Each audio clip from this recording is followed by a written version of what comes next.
요한복음 4장 13절에서 19절까지입니다. 예수님께서 아침 일찍 유대를 떠나서 갈릴리 지방으로 가시게 됩니다. 팔레스타인 땅은 제일 밑에가 유대, 중간이 사마리아, 제일 위가 갈릴리입니다. 그래서 유대에서 갈릴리를 가려고 하면 꼭 중간 지점인 사마리아를 지나서 가야 되는 거예요. 사마리아가 가로막혀 있습니다. 또 그렇게 가야만이 가깝습니다. 그게 지름길입니다.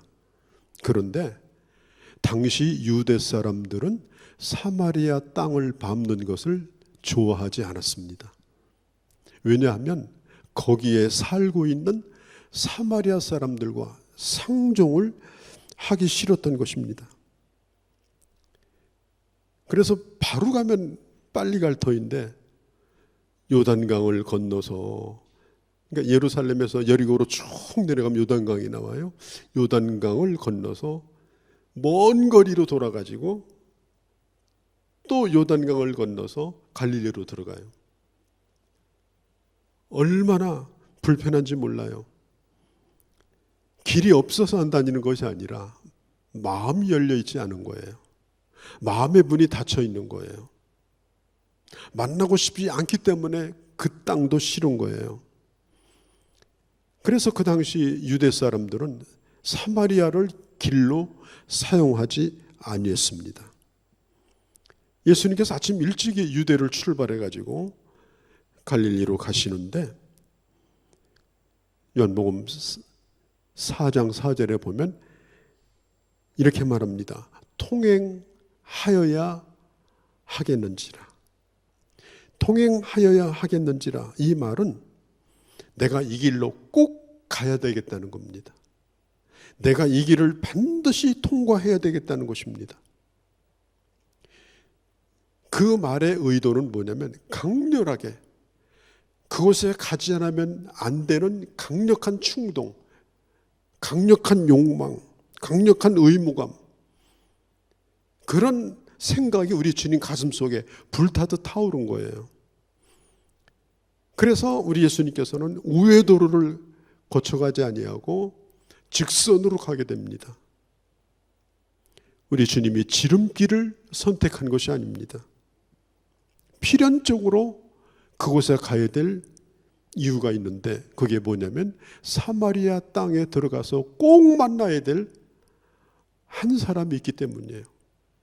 그 사람 때문에, 그 사람을 만나기 위해서 주님은 아침 해가 뜨거워지기 전에 발걸음을 내치고 그 다음에 난 12시가 돼서야 적어도 4-5시간을 걸어가지고 사마리아 땅으로 들어갑니다.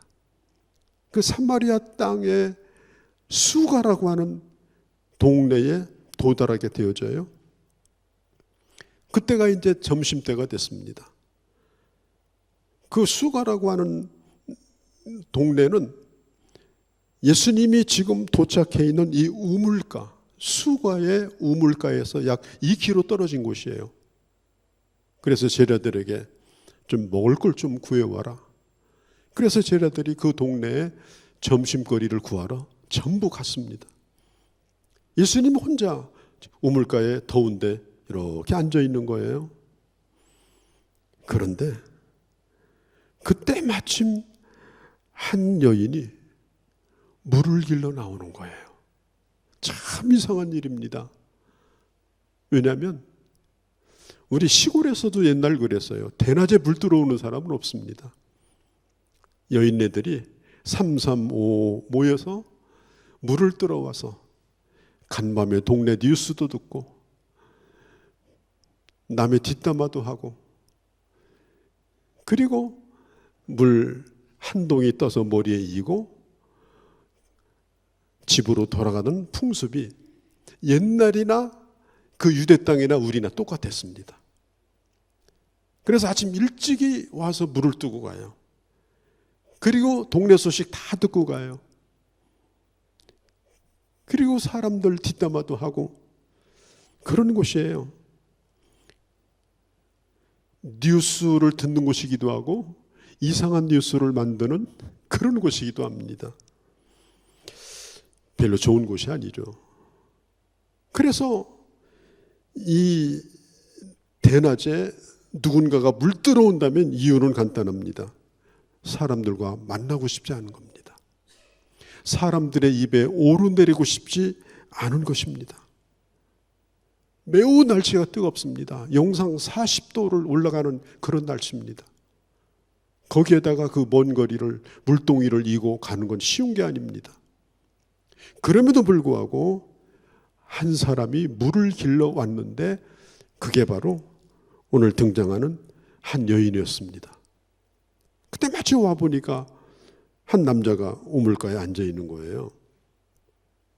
그때 수가성의 우물이라고 하는 건 굉장히 깊습니다. 우리나라처럼 이게 파면 물이 나오는 데가 아니고 조상대대로 떠먹었던 물인데 그냥 이 샘물 바닥이 아주 아슬아슬합니다. 그래서 긴 밧줄을 내려가지고 그 물을 한 바가지를 뜨려면 정말 힘이 든 거예요. 그런데 물을 좀 달라. 지금 뜨거운 걸음에 왔는데 이렇게 얘기를 합니다. 그러니까 이 여자가 이렇게 얘기합니다. 아니 내가 보아하니까 당신은 유대 남자인데 아니 여기 어디라고 와가지고 그것도 대낮에 아낙네에게 물을 달라고 합니까? 아주 짜증스럽게 이렇게 얘기를 합니다. 불쾌지수가 잔뜩 올라간 그런 상태로 보입니다. 이 여인을 보니까 어쩔 수 없이 살아가는 표정입니다. 아무런 표정이 없습니다. 희망이 없는 듯 보입니다. 지쳐 있습니다. 그때 예수님께서 말합니다. 너에게 물을 달라고 하는 이가 누군 줄 알았다면 너는 그에게 물을 구했을 것이다. 그가 너에게 생수를 줄 수 있다. 이 물을 마시면 영원히 목마르지 않는다. 너의 속에 마르지 않는 샘물 하나를 네가 소유할 수 있을 것이다. 그렇게 예수님이 말씀하셨습니다. 우리 예수님은 십자가에 달려 죽으실 때 그가 마지막 외쳤던 얘기가 뭐예요? 내가 목마르다. 내가 목마르다. 예수님은 인간의 죄를 짊어지고 십자가에 달려 죽으시면서 모든 인간이 겪는 그 목마름을 주님은 몸으로 겪으셨습니다. 온 몸에 있는 피가 다 쏟아져 나가고 몸의 물기가 다 사라져 버렸어요. 태양볕에 말라가는 수건 한 장처럼 얼마나 목이 말랐겠습니까? 주님은 괴로움 가운데 내가 목이 마르다. 인간에게 고통 가운데 가장 큰 게 목마름의 고통입니다. 지구의 3분의 2를 바다가 덮고 있습니다. 인간의 몸의 70% 이상이 물입니다. 그리스의 철학자 탈레스가 이런 말을 했어요. 만물의 근원은 물이다. 철학을 배울 때 그 철학의 시작이 바로 탈레스의 이 한마디입니다. 만물의 근원은 물이다. 그 물이라고 하는 것은 단순히 먹는 물이 아니라 인간의 그 모든 원초적인 욕구, 그 욕구, 그건 인간이 가지고 있는 물인 거예요. 여러분들 보세요. 물을 어디서 구합니까? 땅을 파서 물을 구합니다.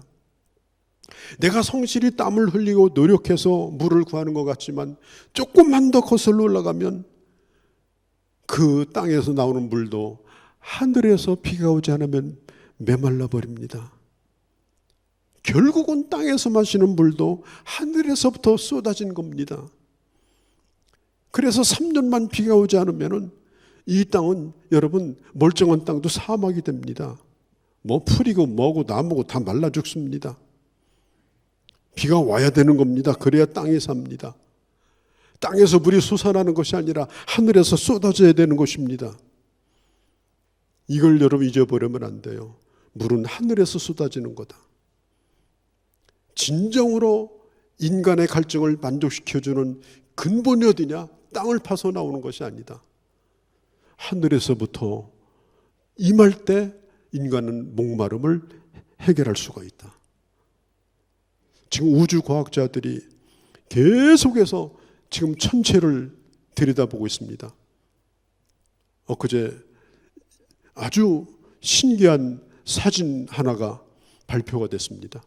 새롭게 망원경을 쏘아가지고 이 우주에 있는 130억 년 전에 출발한 그 빛, 우주가 만들어질 때 그 빛이 드디어 그걸 잡아가지고 지금 이 우주성에 있는 수많은 은하계들을 찍은 사진이 발표가 됐습니다. 그런데 이 우주 과학자들이 이 우주를 살필 때 여러분 뭘 살피는지 아세요? 가장 중요한 관심이 뭐냐면 거기에 생명체가 있느냐는 겁니다. 큰 별을 찾는 것이 아니라 생명체가 있는 별을 지금 찾고 있는 거예요. 그런데 생명체가 있는지 없는지 어떻게 알아요, 거기? 뭐 움직이는 게 보입니까? 그래서 천체과학자들이 찾는 게 뭐냐? 거기에 물이 있느냐는 거예요.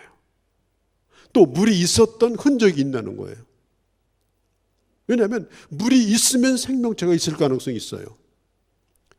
그런데 아직도 이 우주에 지구를 제외하고서는 물을 발견한 적이 없습니다.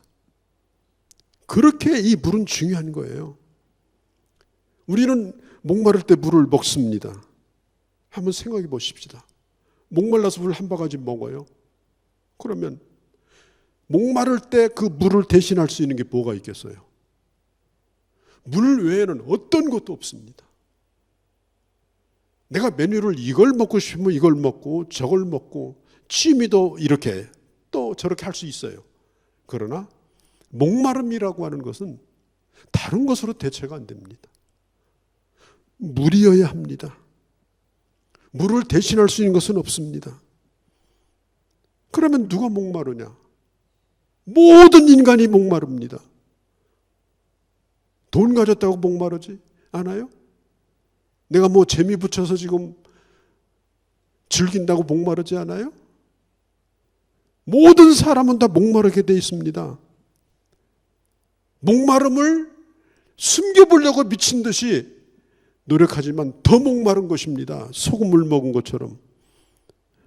갖가지 방법을 동원하지만 인간의 목마름이라고 하는 것은 물이 아니고서는, 하늘에서 내려오는 은총이 아니고서는 절대로 채워질 수가 없는 것입니다. 제가 어떤 글에 보니까 전 세계 인구의 2분의 1이 코카콜라를 먹고 트름하고 산다고 그러더라고요. 여러분 코카콜라 좋아하시잖아요. 그래서 그 코카콜라 경영하는 분은 이런 얘기도 했다고 그래요. 코카콜라는 곧 길이요 진리요 생명이니 더울 때는 콜라가 제일이니라. 모든 인간의 혈관에 콜라가 흐르게 하자. 그래서 모든 국가에 지금 코카콜라가 다 들어가 있어요. 그러면 여러분 이 콜라가 우리의 갈증을 채워줍니까? 어거스틴은 이런 말을 했습니다.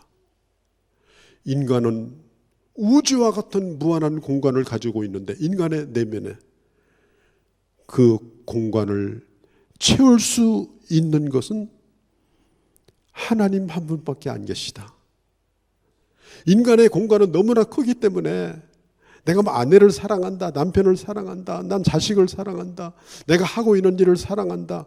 그건 극히 일부분 그 공간의 벽에다가 페인트칠 하나 하는 정도지 채우는 게 아니라는 겁니다. 그 공간은 절대적인 하나님의 사랑, 하나님을 내가 모시고 살 때만이 가능하다는 거예요. 그래서 솔로몬도 말했습니다. 만물의 피곤함이 말할 수 없나니. 전도서 1장 8절에 보면 만물의 피곤함이 말할 수 없나니 보아도 족함이 없고도 귀로 들어도 차지 아니하는도다. 우리가 아파트를 사든지 뭐 주택을 사든지 처음에 집에 들어갈 때 여러분 느낌을 아시죠? 그날 밤은 잠이 잘 안 옵니다. 참 좋아서 그런 거예요. 그러나 일주일만 지나보세요. 나보다 평수 더 많은 옆집이 보여요. 불편한 게 보여요. 그리고 옛날 살던 집이나 지금이나 자는 자리 똑같고 먹는 자리 똑같습니다. 성경은 말합니다. 내가 주는 물을 먹는 자가 목마르지 아니할 것이다. 내가 주는 물을 먹는 자가 목마르지 아니할 것이다. 그러니까 이 여자가 어떤 생각을 했는가 하면, 야, 그런 물이 있다면 내가 낮 12시에 물 들어 안 와도 될 텐데, 그런 물이 있다면 이 목마름을 내가 해결할 수 있을 텐데. 그래서 이 여자는 말귀도 못 알아듣고 예수님에게 얘기하는 거예요. 예수님, 그런 물이 있다면 나에게 주세요. 그런 물이 있다면 나에게 주세요. 그러나 이 어리석은 여자의 그 답에 예수님은 한마디도 책망을 하지 아니하셨습니다. 그리고 이렇게 질문을 합니다. 네 남편을 데려오라. 뜬금없는 일이잖아요. 네 남편을 데려오라. 이걸 뭐라고 그래요? 콕 집는다고 그래요. 어젯밤도 어떤 남자하고 잤어요. 살고 있는 사람도 있어요. 그런데 예수님이 뭐라고 그래요? 네 남편을 데려오라. 만일 우리 예수님이 그렇게 콕 집어서 말하지 않고 요즘 결혼 생활 어떠십니까?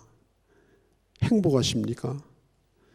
이렇게 했다면 이 여자도 적당하게 포장을 해가지고 행복한 결혼 생활인 것처럼 진실을 가리고 얼마든지 얘기를 할 수 있었을 것이에요. 그러나 예수님의 이 한마디, 네 남편 데려오라. 이 여자가 뭐라고 했는지 아세요? 나는 남편이 없습니다. 그때 예수님이 이렇게 말했어요. 네가 진실하게 말했도다. 이미 너에게는 5명의 남편이 있었고, 그리고 지금 사는 남자도 네 남편이 아니다. 예수님은 이렇게 말씀해요. 네가 한 말이 옳도다. 이 말은 그 여자가 그렇게 사는 삶이 옳다는 얘기가 아니라 예수님께서 하셨던 그 말씀, 남편이 없다고 하는 그 말을 그대로 받아들이고 나는 남편이 없다고 말하는 그 여자의 진실한 대답, 솔직한 대답, 그것을 우리 주님이 그대로 받으신 겁니다. 예수님은 이 여인의 가정 개인사에 대하여 묻지 않았습니다. 왜? 다 아시기 때문에. 이미 다 알고 묻는 것입니다.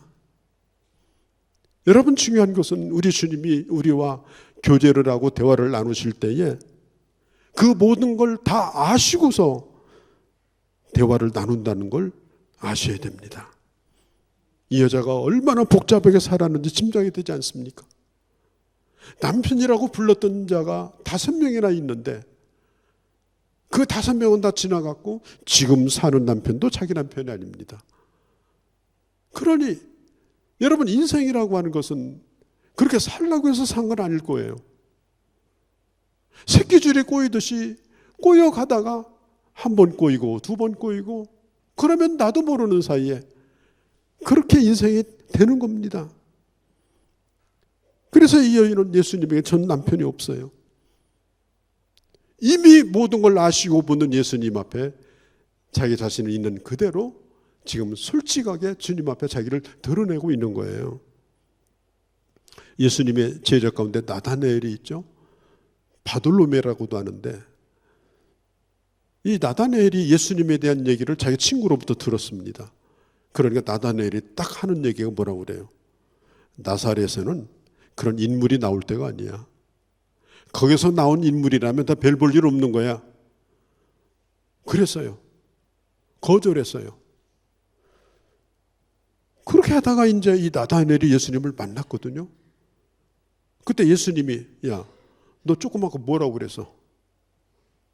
인물이 안 나온다고? 내가 인물 아니야? 예수님이 그렇게 말씀하지 않았습니다.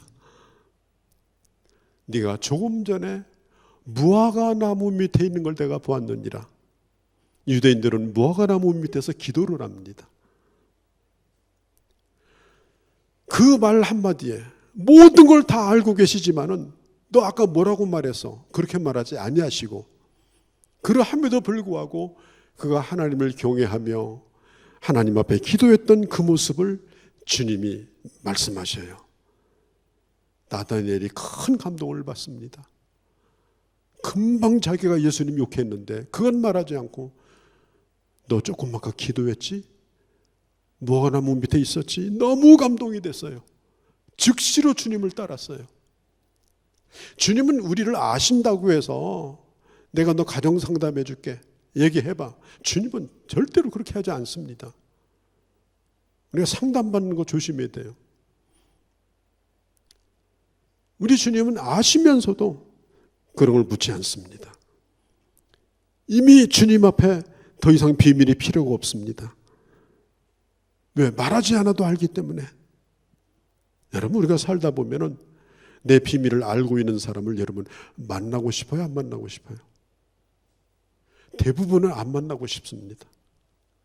그런 사람이 자꾸 쫓아다니면 다른 데로 이사 가고 싶습니다. 그건 뭐 사람이 가지고 있는 연약함이죠.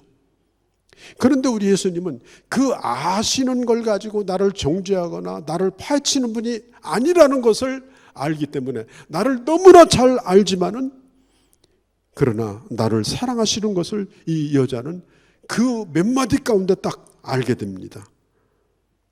그리고 있는 그대로 말하는 거예요. 도망가지 아니하고 마음을 엽니다. 내 모든 걸 아시는 당신이 바로 선지자입니다. 놀라운 고백이에요. 나를 당신이 잘 아시는데 남의 비밀 캐는 분입니까? 이게 아니에요. 당신은 선지자입니다.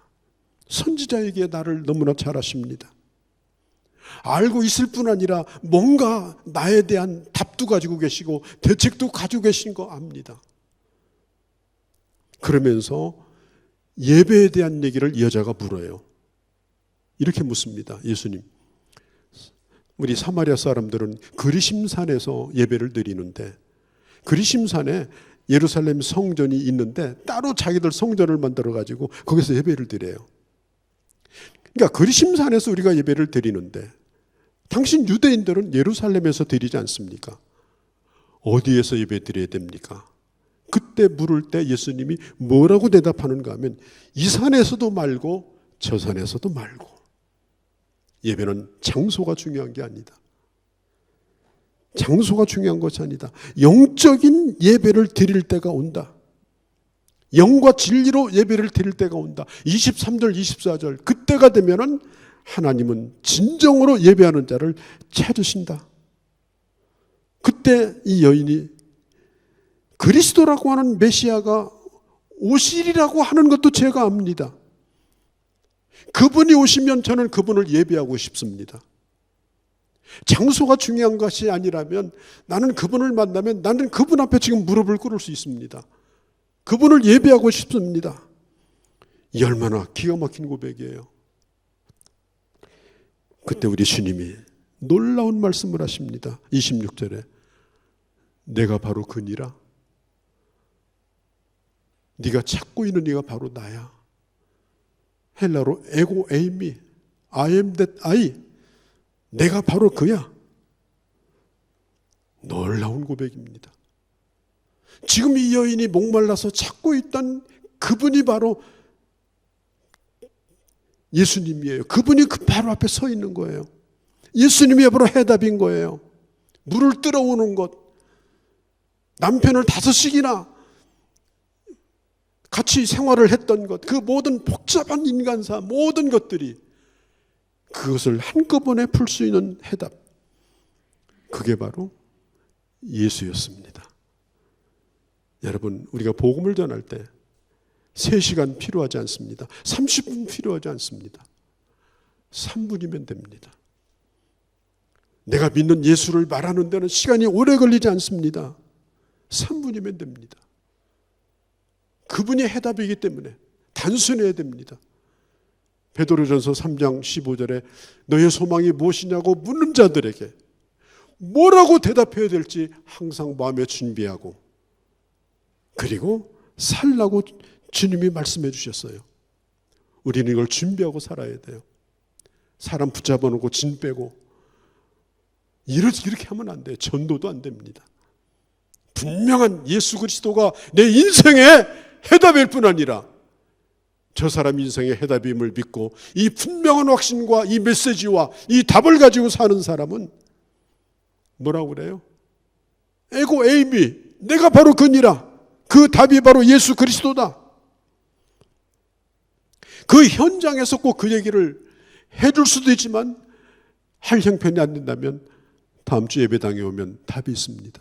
그리고 교회 데리고 나오다 보면 예수를 만나는 거예요. 꼭 그에게 복음을 전하는 방법도 있지만 교회 데리고 나오게 되면 나는 알 수 없지만은 복음을 듣는 가운데 그가 주님을 만나게 되는 겁니다. 이 여인은 그 자리에서 예수님을 그대로 받아들입니다. 유대인의 한 청년으로 알았던 그분이 바로 자기가 찾던 메시아라는 사실을 알게 되고 깨끗하게 받아들입니다. 질문 한마디도 없습니다. 예수님을 테스트해 보지도 않습니다. 내가 성경 공부 3년 해보고 없습니다. 제자훈련 받아보고 없습니다. 딱 한마디예요. 내가 그니라. 그 순간 이 여자가 한 일이 뭐예요? 그 자리에서 물동이를 내려놨어요. 얼마나 멋있어요? 얼마나 깨끗해요? 이게 믿음입니다. 물동이를 그 자리에서 버려뒀습니다. 그리고 이 여자는 당장 동네에 들어가서 말합니다. 내가 그분을 만났다. 내가 그 그리스도를 만났다. 나는 더 이상 목마르지 않다. 나는 내 과거가 더 이상 부끄럽지 않다. 나는 지금 행복하다. 나는 당신들이 수군거리는 거 나 두렵지 않다. 누가 뭐라고 해도 나는 상관이 없다. 왜냐하면 나는 그리스도를 만났기 때문이다. 이 여자는 한없는 자유함과 한없는 충만함과 한없는 시원함과 행복함을 그는 경험을 합니다. 그 심령 속에서 생수가 터져 나오는 걸 경험합니다. 자기의 과거를 알까 봐서 두려워하던 그 사람들에게 찾아가서 사람을 만나는 걸 두려워하지 않았습니다. 자기 과거를 아는 사람들을 멀리하지 않았습니다. 누군가를 만나고 싶지 않고 피하고 싶고 덮고 싶다면 그건 내가 정신적으로 문제가 있는 거예요. 정말 예수 그리스도를 만나고 어제의 사람이 오늘 내가 아님을 믿고 그리스도를 모시고 있는 사람은 내가 좋아하지 않는 사람에게도 찾아갑니다. 복음을 전합니다. 빗장을 걸고 싶었던 그런 사람들에게도 마음을 열게 됩니다. 너무나 행복한 거예요. 너무나 내 마음이 시원한 거예요. 저는 이 성경을 보면서 물동이를 버려두고 갔다, 이 말이 너무 좋아요. 그래도 물동이는 챙겨가지고 가야지. 그리고 물은 안 떴어도 빈 물동이 덜렁덜렁 들고 갔다면 이렇게 모양이 별로 안 나와요. 사람마다 자기가 찾던 것이 있습니다. 이제까지 자기가 좋아하던 맛도 있습니다. 과거에는 그런 게 없으면 안 될 줄 알았습니다. 꼭 있어야 된다고 생각을 했습니다. 그런데 오늘 내 안에 생수가 터지고 나서 보니까 내가 어떤 걸 가지고 다녀서 채우려고 하는 것은 깨끗이 놓을 수가 있었습니다. 내가 뭘 가지고 다니고 누군가의 손을 붙들고 뭘 내가 소유하고 그래서 내가 채우려고 했던 그런 것들은 깨끗이 손을 놓을 수가 있었던 것은 내 안에 생수가 터지니까, 내 안에 생수를 소유하게 되니까 이제는 말합니다. 나는 그분을 만났다. 나는 발견했다. 나는 발견했다. 옛날 거 다 시시해졌어요. 예수 안 믿는 사람들은 예수 믿더니 그냥 계산 감각이 좀 흐려졌나? 분별력이 떨어졌나? 옛날에 없으면 못 산다고 하더니 이제는 그런 걸 다 떠나갔나? 야, 정말 희한한 일도 많네. 여러분요, 우리가 믿는 예수 그리스도는 뜨거운 태양볕 아래서 시원한 그늘에서 가부좌 틀고 뭔가 깨닫는 종교가 아니에요. 기독교는 깨닫는 종교가 아닙니다. 기독교는 혁명입니다. 내가 그리스도를 모시고 그 예수 그리스도로 말미암아서 세상에 알 수 없는 만족감, 기쁨. 내 과거가 중요한 건 아니에요. 사람이 과거 없는 사람이 어디 있겠어요? 이 여자 보세요. 얼마나 복잡합니까? 주님이 그 붙들고 뭐 상담해 줬어요? 첫 번째 남자는 어떻고 두 번째 남자냐 그런 거 물어봤어요? 그게 무슨 상관이 있어요? 아무 상관이 없는 거예요. 이런 과거도 있고 저런 과거도 있고 사람은 다 그런 거예요. 중요한 것은 뭐냐? 바로 그가 예수 그리스도를 만나고 그분을 내 인생의 최고의 가치로 내 삶에 받아들인 겁니다. 그러니까 그때부터는 모든 것을 다 내려놓아도 목마르지 않는 그런 사람으로 변화가 되어진 겁니다. 예수님을 10번 만나서 제자 훈련 받고 예수님 만난 게 아니고 물 한 모금 떠주고 몇 마디 대화 속에서 단박 예수님을 만나고 그날 물동이 버려두고 간 거예요. 이게 바로 기독교고 이게 바로 복음입니다.